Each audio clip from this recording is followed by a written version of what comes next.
Okay, here we are at George Peck's Wheels in Grimsby, Honda dealer and Suzuki. It's end of the season, we're into October 2012, and we've got a Hugger developed for the NC range.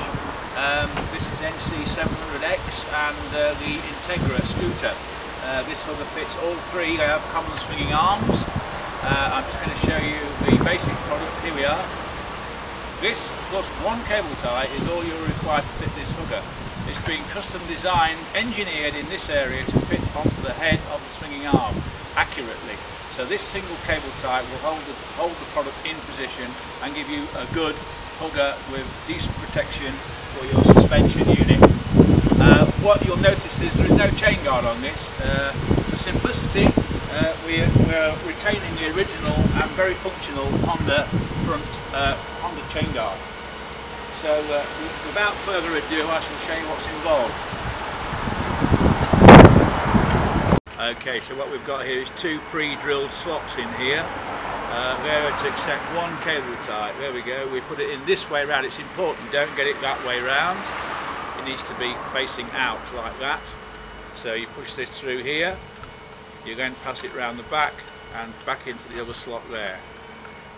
That's the pre-assembly. We can now go to the bike and actually fit it onto the swinging arm.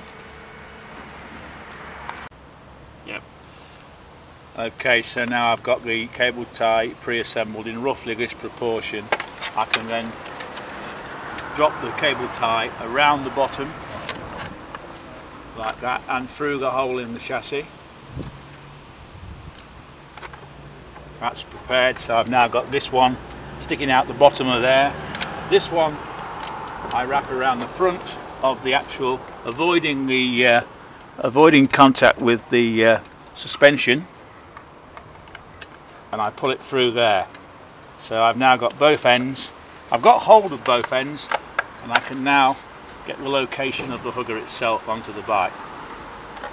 The next thing I've got to do is lie down on the floor and actually pull the tie up. Okay, so it's now located. Okay, so don't worry too much about the location of the Hugger. It'll self-locate into the chassis. You've got hold of both ends of the cable tie, pass that one through there and start winching it up, tightening it up. Just rock it as you go, like that. And it's going to bear on the bottom of this boss here under the suspension, right as it wraps around. So you're getting the end of the cable tie on the underside of the boss crossing the suspension link, and then you tighten it by pulling as hard as you can. Okay, that's the basic fit of the Hugger. That literally is the basic fit. Okay. Having got the Hugger tight, just come round the back of the bike and just check the alignment down the centre of the tyre. You will actually at this stage, before you fully tighten it, move slightly. So just get the position so you've got a nice clearance on either side of the tyre.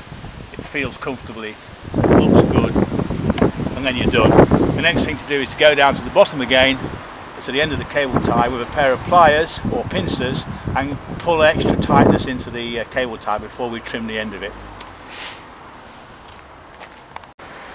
Okay, what I'm going to do for the final tightening on this Hugger, because you do need to pull a couple of extra clicks on the zip tie to give a full tightness, I'm going to use this pair of pliers. I'm going to use them like a rolling action, like opening a sardine tin almost, the key to a sardine tin.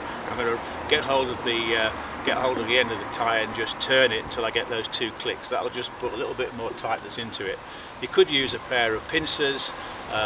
These are pliers in this instance. Okay, I'm just going to have a go at that now. You need to lie down, I'm afraid. There's no option for getting on the ground. I'm going to wrap it around there, and then I'm going to pull it until I get two more clicks, which is what I've just done there. I heard it click twice on the cable tie. That is now solid. The Hugger's well installed. It's symmetrical at the top, even at the top. I now just need a pair of pliers, just to, a knife, just to cut the end of the cable tie. Leave about 10mm, half an inch of tie exposed, and remove the rest. And that is the job done.